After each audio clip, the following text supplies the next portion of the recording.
Hey, everybody. Today you're going to meet my good friend, mentor, and author of How to Be a Great Boss, René Boer. He's got tons of nuggets for us. So if you need help being a great boss, you're going to want to listen today.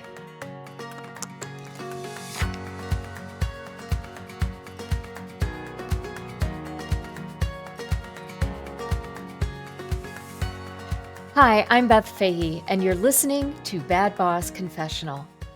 I've been leading teams for more than 30 years, and along the way, I've learned that leadership is less about getting it right the first time and more about how you recover when you don't. On this podcast, we explore the missteps, the turning points, and the unexpected gifts that come from owning your mistakes. Well. If it isn't René Boer, We are rolling. How are you? I'm good. How are you? I'm well, thank you. Yeah, I'm so glad to see you. I miss you. Oh, yeah, well, I miss you too. But we're staying in touch, so that's a good thing. It is. I just want to create a little bit of context here for the listeners. So, this is René Boer. René Boer is one of the OGs in EOS, the old guard or old gangsta. I'm not really sure what OG stands for in your case, but he's been around for about 15 years. He's also the author of How to Be a Great Boss, which you'll see several copies right behind me there. He co wrote that with Gino Wickman. And Renee and I we collaborated on How to Be a Great Boss workshops starting in 2020. And we know each other really well. We worked through COVID to develop that workshop. And how many workshops do you think we did together? Oh, I don't know, 20, something Yeah. like that. We did a lot. Yeah. And we co presented these. So I was the straight man. Was I the straight man? I think I was the straight man. We might have both been straight or otherwise during the Yeah. workshop. But they were fun and everyone was a little bit different. Yeah, they were. You'll remember I've been talking about this bad boss confessional thing for probably about 4 or 5 years. That this idea has been percolating, that bosses just want a place where they can reveal themselves, like unburden themselves of these stories of shame and these cringeworthy moments. And so here we are. We're going to find out what your cringeworthy moment was from your past. So you have the original bad boss on your program to get started. That's great. Well, every great leader was once a bad boss, Renee. Correct. Yeah, they're not birthed. They're not born. They're made, and Yeah. it's through trial and error. So I have plenty of trials and errors that I can share. Why don't you give us a little bit of history of your career prior to being an EOS implementer and an author? I think that would be great for everyone to hear. Sure. Well, I worked my way through college working in a kitchen at Pizza Hut. I got paid $1.65 an hour, and the manager who was interviewing me said, "Before you say no, here are the fringe benefits.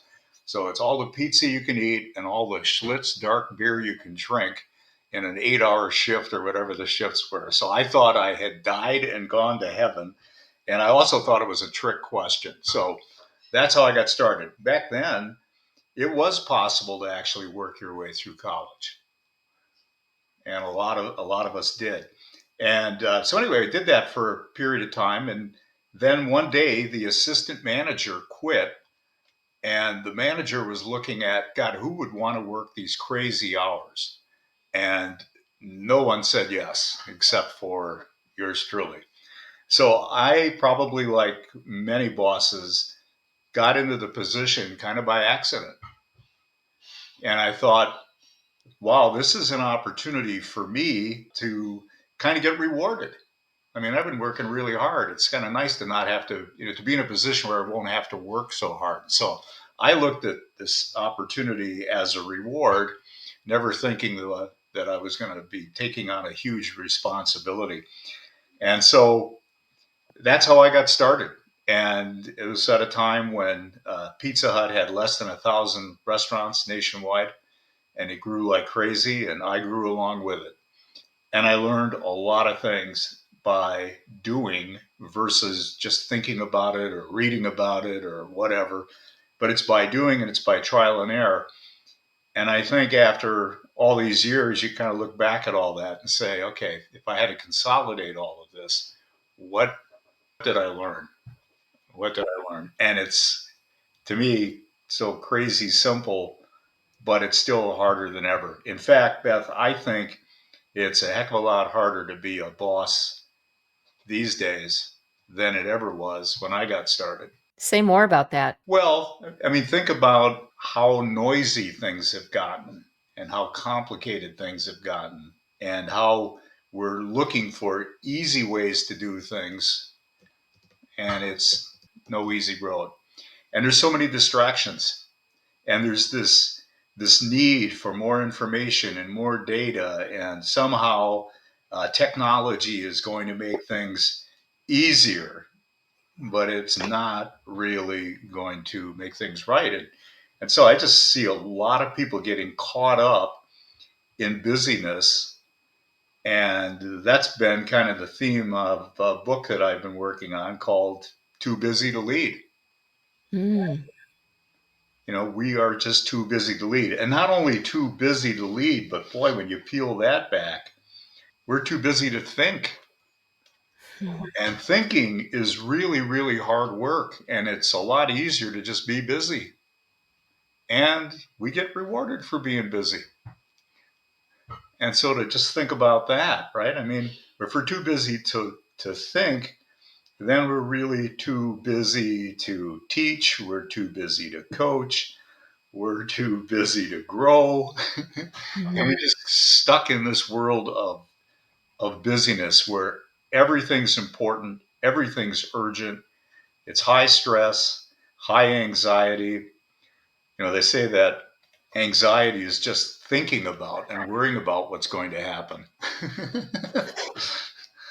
And I think that's kind of where we're at. So not to paint too gloomy of a picture here, but I think this is a time for anyone in this world to just kind of step back a little bit and say, you know what, I'm going to be human. If I'm going to be successful, I've got to be willing to be vulnerable, and I've got to be willing to lean on others, and I need to get really, really good at developing relationships, both internally and externally, that are win win kind of relationships. And honestly, I think that's a huge skills gap. And not only is it a skills gap, but I think there's a skills development gap there as well, because I believe we're teaching emerging leaders and managers skills that are irrelevant. It's irrelevant. The things that we used to say, oh, yeah, those are the soft skills, those are the most important ones, but those got discounted, you know, and I think we need to come back to that.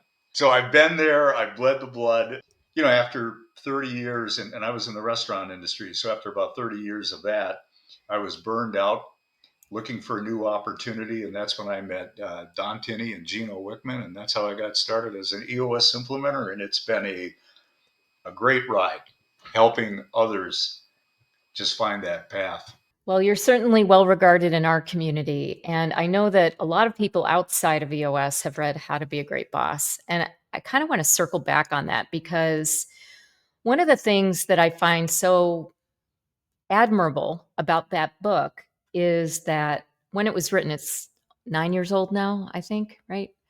Um, it was sort of the leading edge of this type of thinking about leadership and management and the soft skills, developing these soft skills. And it really was probably so, I'm guessing, I mean, I could be wrong, but I'm guessing that maybe it felt awkward to be writing about so much about these soft skills. Could you take me back a little bit into your writing journey, or like was there any debate with Gino about it, or did you both see things the same way around, what real leadership and management looks like? Well, if it would have been up to me, we would have had a 500-page book. Like, can we just get this down to about 150, 175 pages? So I tend to be a little verbose and wordy. So. Anyway, No. but the whole concept really got started around a tool that Gino had developed called LMA. The formula being, if you can apply great leadership practices and you can apply great management practices, the byproduct of those two things is accountability. And you know well that when you start working with a client and you talk about, so what is it that you want to get? Everybody says, we need accountability. Like somehow accountability is going to happen just because we want accountability. Well, you got to do some hard work to develop that kind of an environment. So there was a definition for leadership and there was a definition for management. So it was a definition and it was also what made them different. And as I reflect back on that, I think there's a transition that someone who's a new boss kind of goes through. So in the beginning, and this is kind of where I got started, and I think a lot of people do as well, is the focus is all about working in the business and doing. That's how you've got the job in the first place. Think about it. Yeah. And I'm not discounting that. That's very, very important. You need to be able to do that. But I think over time, you start realizing the value of actually working on the business and taking time to really think. And it's a combination of those two things that make you really, really good as a boss. And it's a journey. I mean, I don't think anybody ever listened to one of our workshops and went, domine, domine, domine. We're all great bosses now. I mean, come on, it's hard work. That was kind of the start of it. And in the workshops, remember we used to ask people, we had them take an assessment whether they felt they were more leaders or managers. And overwhelmingly, people in the workshop said, oh, yeah, we're leaders. We are leaders. A lot more leaning more toward leadership than we do toward management. And by the time they got to the end of the workshop, it was like, gosh, I'm going to think about this a little bit. I'm going to think Yeah. about this a little bit. That there's a heck of a lot more to leadership than you would think. And I think that's where discipline comes in and a lot of other things. But I think it's something that you get better at over time, realizing the importance of it and where you're spending your time. So, and those soft skills, I mean, really communication. I mean, how many times have you seen communication on the issues list? Every session. It's like, oh, here we go. And then you say, could we be a little bit more specific? It seems like a pretty broad topic. So, what are we talking about when we're talking about communication? And boy, when you start peeling back the onion, it is huge. This is a huge thing. Communication is so simple, but it's so hard. How do you really connect with people? How do you build these relationships? And it starts with listening. And and I think, you know what? Back in college, there should have been a course on paying attention. Paying attention 101. Now, so think about how hard it is now to actually pay attention. It is. I mean, I think one of the things when I have teams and I'm working with them and we have all day sessions, so it's a 6 to 8 hour session, closer to 8 for me most of the time. And I'm listening all day. And when I come home, I'm wiped. Yeah. And another thing about listening is when you're working with people who disagree with you, how hard is it to listen? Right. Because most people listen waiting to respond, they don't listen with the intent of understanding. So it really is a skill. When my dad, who I've talked about quite a bit, my dad managed uh, what I guess you would call the IT department now, but they called it the data department at Swift Eckrich for 45 years. And he was a mid level manager. They wanted to move him up. He never wanted to move up. He just was happy sort of doing what he did. And he was really good as a mid level manager. And when he retired, all these people came up to me and they said, hey, your dad was the best manager I ever had. And I was like, well, okay, what, I'm kind of curious why you would say that, because I'm thinking, I'm 18 years old and I'm like, when he retired, and I was like, yeah, whatever. Now I asked him recently and I said, so why did people say you were the best manager that they ever had? And he said, I listened. When they came to me with their issues, I would listen. I would hear them out. I would listen, trying to understand. And honestly, when you think about it, in any communication outside of work, Yeah. listening is such a skill to develop. Yeah. Yeah. And it's, listening for what isn't said. Right. My experience working with a lot of leadership teams, it's just interesting to just observe what's going on in the room, even in something as simple as a check-in, where we're saying, hey, just share some personal and some professional good news. Give us an update. What's been happening in your world? You ever notice how few people are actually looking at the person who's sharing their check-in? And the person that's doing the check-in is usually looking at you, or they might be looking at me. And I'm looking around the room, and I find myself not wanting to make eye contact with that person so that they will look at other people in the room. Yeah. I know implementers who do this. With arrows going their Yes. way. Yeah. I mean, and I don't know what it is. It's uncomfortable. And then the other thing, and these are things that annoy me. Of course, I'm annoyed by a lot of stuff. In fact, No. the older I get, the more annoyed I get. But what really annoys me is the person who feels compelled to keep notes, extensive notes on what's going on. And it's almost a reason to not have to make eye contact. Because after all, I'm capturing notes. So these are crazy, crazy simple skills that are so hard for people to do. Yeah.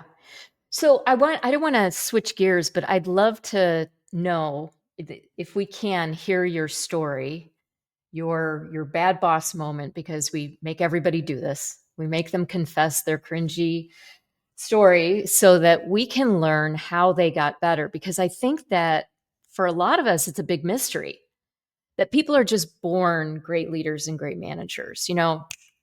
They just got the luck of the draw, they got that gene or whatever it is, and they don't realize that it's a skill. And so tell us your story, and then if you can, tell us whatever tools or resources you used, or maybe it was just time, I don't know, but it would be super helpful to hear from my OG friend here. Yeah, one of the worst bosses ever.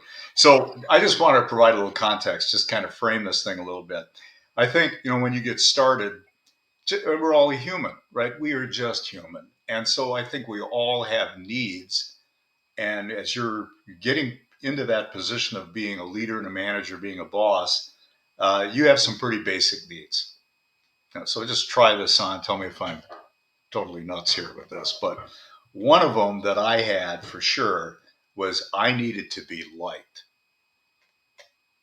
And this was important because I went from being one of the guys to now having to manage my peers. And it was important to me that they liked me as much of when we worked together, and now as their boss, I needed them to like me. You could just see where that could go awry. So being liked, that and those needs lead to behaviors, and those behaviors have consequences. Some of them, in fact, most of them are unintentioned, right? So that was one, was being liked. The other one was I needed recognition and approval. Just give me a little affirmation here. I mean, know what I'm doing, right? The other one was, hey, I'm getting paid the big bucks to be in charge. I need to be in control. I mean, I need that. And I got to be right. I got to be right. Yeah. That sound like pretty basic stuff? Yeah, I probably would say all of those. I check all those boxes too. The other thing, and I think it's kind of related to control a little bit, is this need for some amount of certainty. Because your people are looking to you for that, and it's like, we don't want to be dealing with too much ambiguity. So we want to make sure that we're clear on stuff, just the basic need. So here are the behaviors, though. Could take them one at a time, and I've got a story for each one of them if you want to hear it. So cut me off. Well, okay. Yeah. So here's one: being liked. I mean, if you really want to be liked, you find yourself, I don't want to appear to be better than anybody. So I just want to be kind of one of the gang, and I want to be willing to roll up my sleeves and jump in and do the work when it's needed. And I think you've heard this story before, in a restaurant. One of the jobs that nobody else wanted to do, and in fact, it was the dirtiest job in the entire place, was cleaning a grease trap. Well, guess who cleaned the grease trap? And guess who was thrilled that I was stupid enough to take that on and do that myself? How did that help? Right? So that was just one. And then the other thing was just trying to please everybody. As Abraham Lincoln said, you can't please all the people all the time. I wish I would have paid attention to that. But they just trying to be a pleaser. Keep everybody happy. Guys all doing great, wonderful. We just want to be one big happy family here.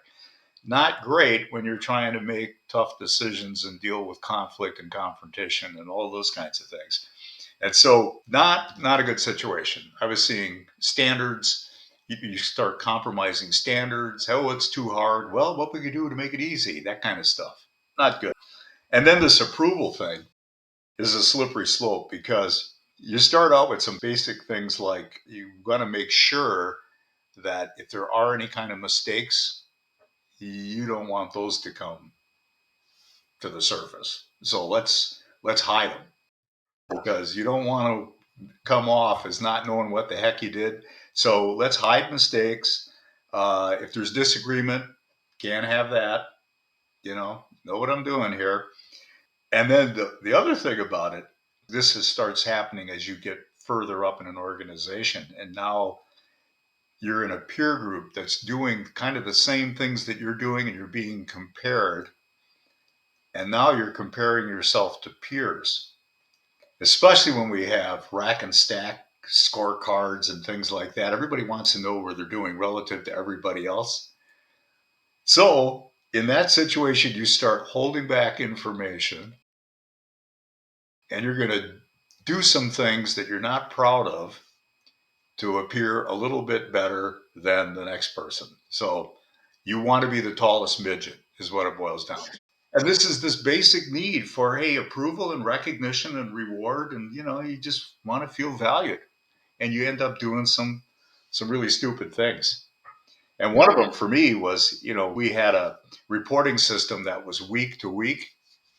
Mm-hmm. And instead of reporting the actual number, not a proud moment here, but I would say, okay, well, we were over on hours this week, but I'll make it back next week. So I'm just going to average the two numbers just to make myself look good. Yeah. I know it's hard to believe. Uh, but this is one. This is probably one of the worst. You ever have an employee that asks a lot of why questions? Yeah. Yeah, it's like when you're a parent, you have children that are constantly asking you why. Makes you a little nuts. This was early on. One particular employee where I would, first of all, I wouldn't ask them what to do. I would sort of suggest what they should do, make it kind of ambiguous. And of course, that would prompt a why. And I'd say, well, because, blah, blah, blah. And they keep asking why. Finally, you just say, look, just do what I'm telling you to do. The old because I said so. Yeah, just do it because I said so. And the look on that person's face when I said that was like, oh shit, I can't believe I said that. Cannot roll it back. Of course, that story went through the whole store. Hey, Rene's got to be in charge. He's got to always be right. And he basically said, because I told you so. And it's like, oh, well, what else is he doing that? You know what I mean? Not a very good role model. And then the other one is this need to be right all the time. I mean, it's exhausting because come on, if doing you're doing this job well, you're going to be wrong more often than you're going to be right. And this need to somehow be the smartest guy in the room, I always call it the shell answer man. It's just, I got it. You end up discounting input, offering unsolicited advice. I mean, it goes on and on and on. Well, what strikes me about all these stories, and I see it all the time, and I certainly lived it myself, is a lot of it's tied to ego, right? Yeah, yeah. Looking good and keeping up appearances, and our ego can get us in trouble quite a bit. I think that for a lot of leaders, once there's a shift from self and your self importance to others, it just shifts. And you become a much better leader and manager when you're actually focused on serving rather than status or being the big cheese. That's exactly right. So this is where you got to go through hell and keep right on going, right? Because eventually with increased confidence, competence and experience, you start getting a little wiser. It's like if I keep doing what I've been doing, I ain't going to get there. So what are you going to do differently? And so I think this now evolves. So the needs get a little higher to exactly what you just said. Instead of a need for me, it's more of a need for us. And you're thinking more about your team and more about the entire organization. You're maturing as a boss. You never get to boss level and then that's it. I mean, you're constantly growing. So now these basic needs that you had, like being liked, now it's more important for you to be respected, right?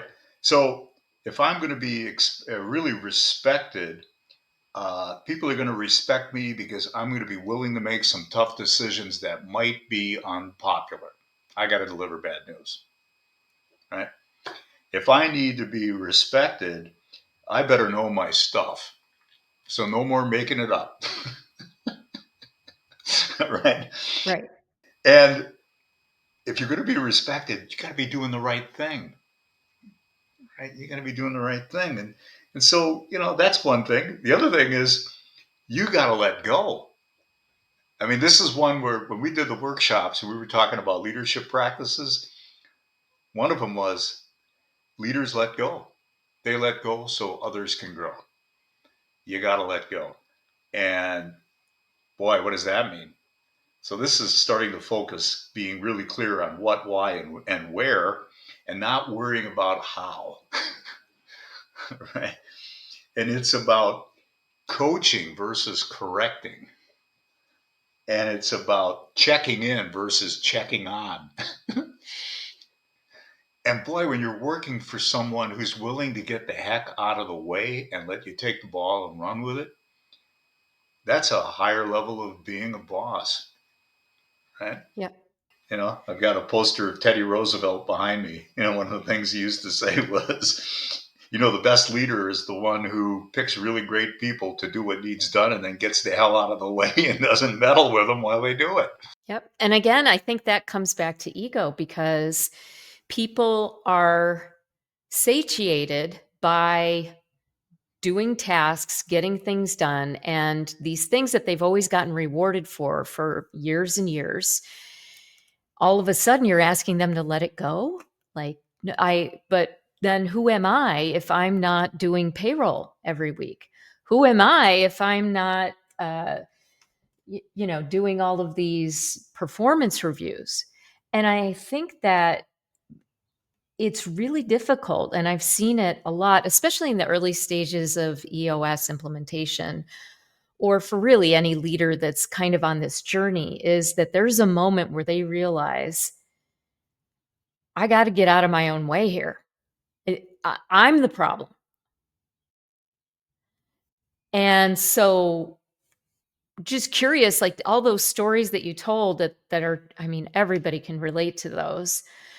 Was there a moment where you were just like, I cannot do this anymore? Can you think of like one instance? Every night. Come on.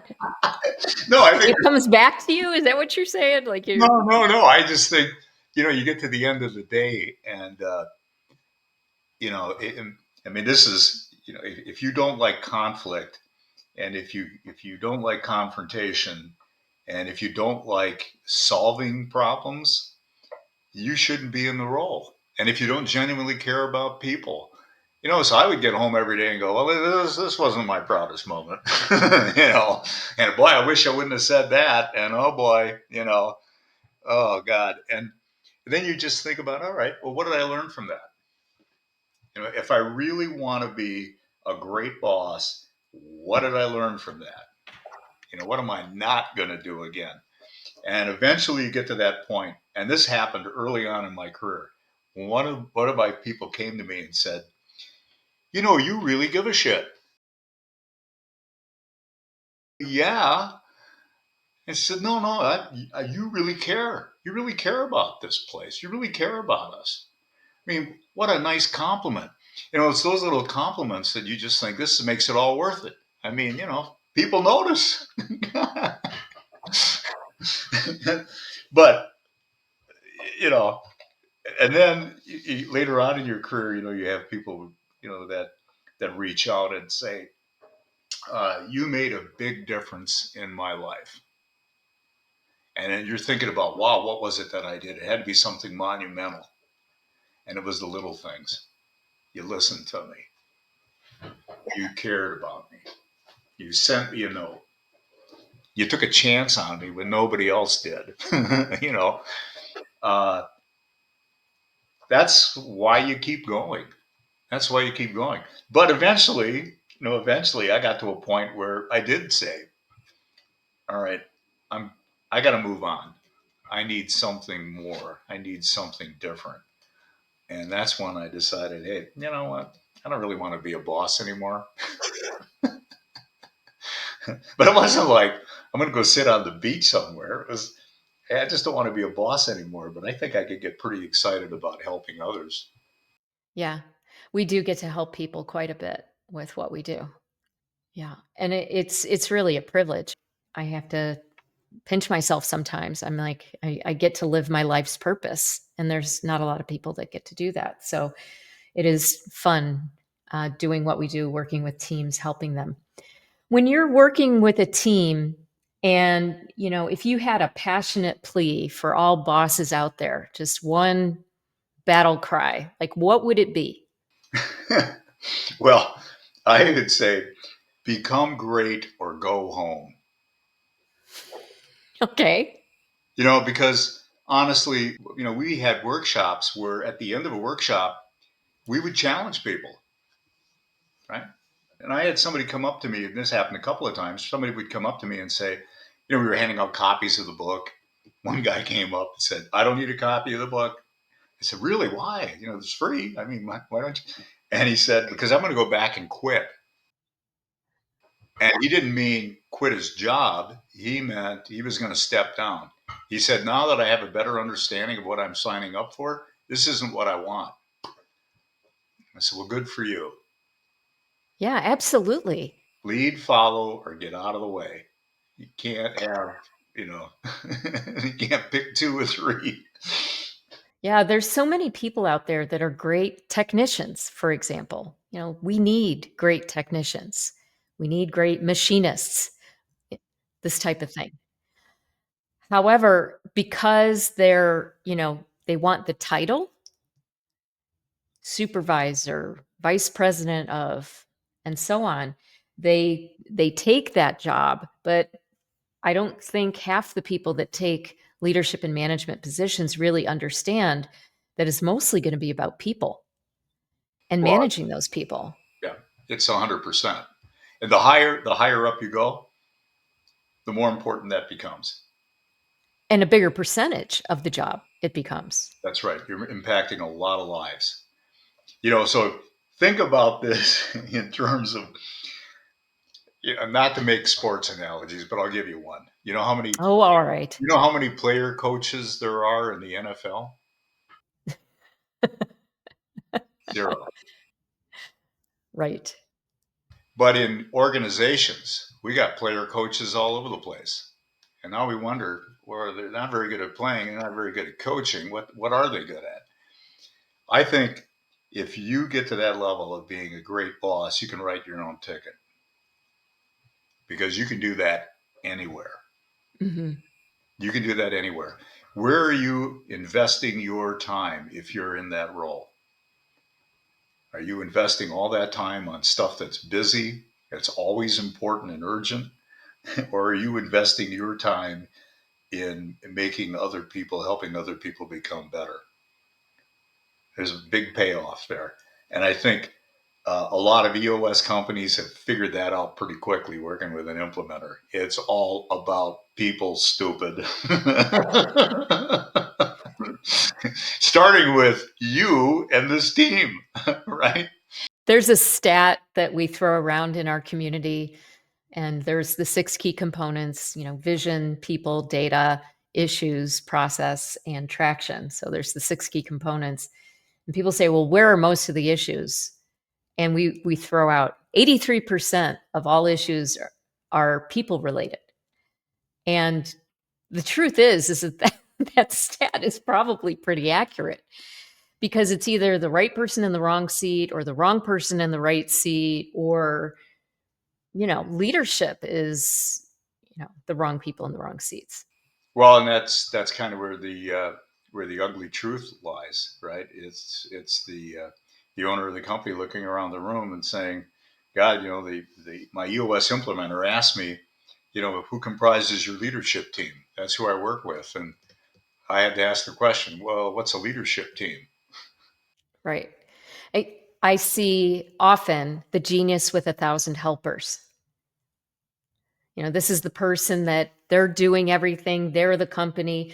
And truthfully, if they were hit by a bus, the company would fall apart because they are unwilling to let go of all those things that, keep things going. And it comes back to ego again, I think sometimes. It's great to really focus on this area of leadership and management because I think the world so desperately needs it right now. Don't you think? Take a look at where we're at. Take a look at where we're at. You know, I mean, I'm the eternal optimist, but it gets hard sometimes. And I was talking to my neighbor about this last night over the fire pit. We have our fire pit chats, and he's all in a kerfuffle about what's going on in the world. And I say, you know what? I'm more interested in what's going on with you and what's going on in the neighborhood, and how can we help others? And if everybody had that mindset, is how could we all do a better job of loving and helping each other? Wouldn't this be a better world?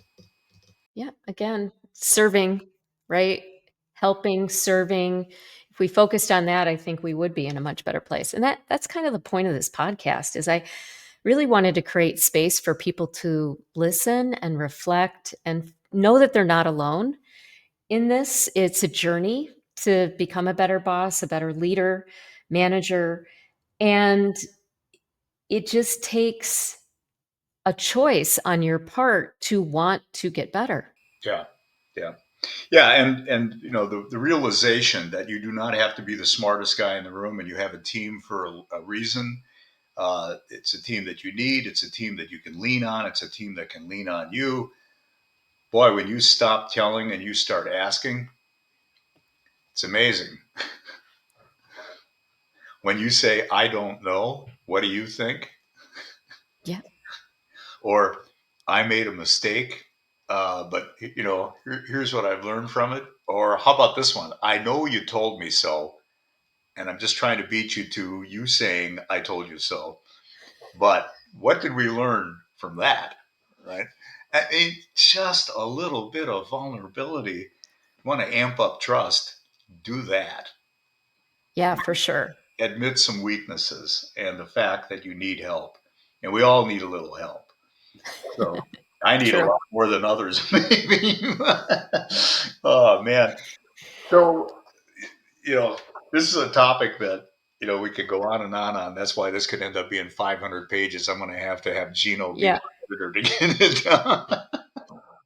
More on my conversation with Rene after a word from our sponsors. Let's be honest, hiring the right people is hard. That's why I love Titus Talent Strategies. Their whole person hiring approach helps you find and keep A players who align with your values, and they back it with an industry leading guarantee. Best part? Titus Talent Strategies is included in the entrepreneurial toolkit for companies running on EOS. Check them out at titustalent.com/EOS. Do you love running on EOS? Try Strutty, the EOS platform people love. Native integrations and extra features help you manage people, projects, process, and engagement. Connected to your favorite EOS tools and all in one place. You love EOS. It's time to love the platform you're running it on. Try Strutty free at strutty.com. That's STRETY.com. Strutty, the EOS platform people love. And now back to my conversation with Rene. So I'm going to ask you a question that I ask all my guests. If you were to get a tattoo anywhere on your body that reminds you of whatever it is that you need to work on, my sister and I always used to say, everybody's got their thing, right? What would you put on your tattoo and where would your tattoo be? Well, first of all, my body is a temple, so I would never have a tattoo. But if it was temporary, I would, I would say, just listen, stupid. Just listen. I have a T-shirt on. Oh, by the way, I should show you this. Just breathe. Take a chill pill. No, but I would just listen. Just Nice. listen. And I don't know if we're plugging books here, but I actually have a good one that you should read. I think you'd really enjoy this. This is. Can I do a book? Oh, we love books on Yeah, this we love books. podcast. All right. This is a book by Kate Murphy called "You're Not Listening." Okay. And I started reading this book, and it was like, oh god, oh geez. Does it have pictures for you, Rene? No, there weren't enough diagrams, so I was going to write. Anyway, no, this is a gem, and I've been recommending this to a ton of people. Uh, there's a couple others that have been around a really, really long time, and Oh, yep. The 7 Habits of Highly Effective People for those listening. written in 1995. And being a student of history, let's go back a little bit, because in the 7 Habits of Highly Effective People, Stephen Covey talks about this decision making matrix around important and urgent, not important, not urgent. That is a piece of gold, but it goes back even further than Stephen Covey. So in 1954, remember that date, uh, Eisenhower, who was a former president and the Allied Supreme Commander, gave a talk to the Federation of Churches. And he gave a talk, and one of the things that he noted was that he had two types of issues to deal with: important issues and urgent. And he said, what I discovered was oftentimes important weren't necessarily urgent, and the urgent weren't necessarily important. So that provided the basis for Covey's matrix. Okay, so it all sounds great. Mhm. Well, that was 1954. It's now 2025. Covey gave us the answer in 1995. Here it is, 2025. We're no further along than we were back then. What happened? So we're lost in busyness. We're just too damn busy to think about, hey, I need more time to work on things that are important while they're not urgent. And I think a really great boss gets there pretty quickly. I got to get in front of stuff. I got to be more proactive. So your book, Too Busy to Lead, when do you think that's going to be coming out? Yeah. No pressure. Yeah, I it would be great to have this thing out within the year. We'll see where it goes. Okay. Well, we can't wait. It's been a blast to work on this. I think it's something that will have people reflect a little bit about: am I really doing what I love to do? Do I really have the will to develop the skill? We'll see. We'll see. I think it's going to be great, just like your last book. All right. It'll be great. Give us an update on what you're up to these days and let us know where we can find you if people want to reach out to you. Okay. Well, a couple of things. What have I been up to? Well, I'm still doing some workshops on this particular subject. They're not EOS workshops, but they're on the subject matter. I started a neighborhood men's book club. I found that women do this naturally.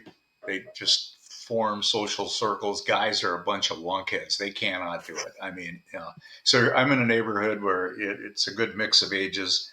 And I thought, it'd be kind of fun. Women have a book club. Why the hell don't we have our own book club? So we started this book club. It has been amazing. So we start with a check in. You can't talk about politics, religion, or your spouse. And then we tee up, someone tees up a book. We do a book a month. It's been terrific.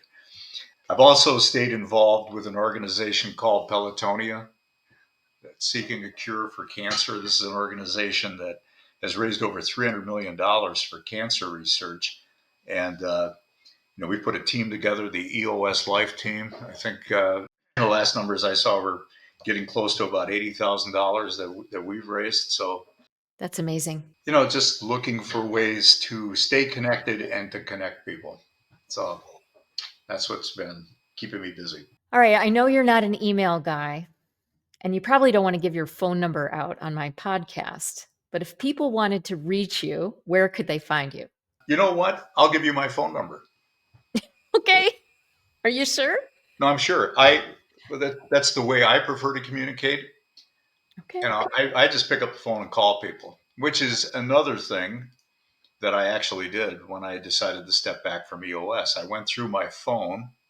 I had 650 contacts. Half these people I didn't even know. So I thought, but I want to go through that list and call the people that I haven't talked to in a really, really long time. So I'm looking for opportunities to build some relationships. So if you want to do that, or you want to just check in, what's going to happen is your number is going to show up. I'm going to ignore it, but you can leave a message. I will call you back. So here it is. My phone number is 708-369-8190. 708-369-8190. If I don't answer, it's not because I don't care, but I will definitely leave a message. I will call you back. That's amazing. Well, you're still in my speed dial, so I didn't have to take that down. Thank God. But yeah. Anyway, this has been a delight. I really appreciate all you did to help me grow as a leader, which is substantial. You gave me a great opportunity to teach this material, which, the old saying, if you want to learn something, teach it. And so I really do appreciate that. I think you made me a better teacher, an implementer, a speaker, all these things. And so, I'm proud to call you my mentor and good friend. Yeah. So thank you. You're welcome, and it was my pleasure. We had a lot of fun, and I think we're going to continue to have a lot of fun. So keep spreading the word. Awesome. All right. You have a great weekend. We'll talk soon. I'll text you. All right. I'll, se- I'll send you an email. Speed phone call. I like to hear your voice. Okay. All right. Take care. All right. I'm so glad you were able to join us for today's episode. Renee's been such a huge influence on my life, And hopefully now he's an influence on yours. After all, he is the original great boss. Don't forget to subscribe and join us for next week's episode.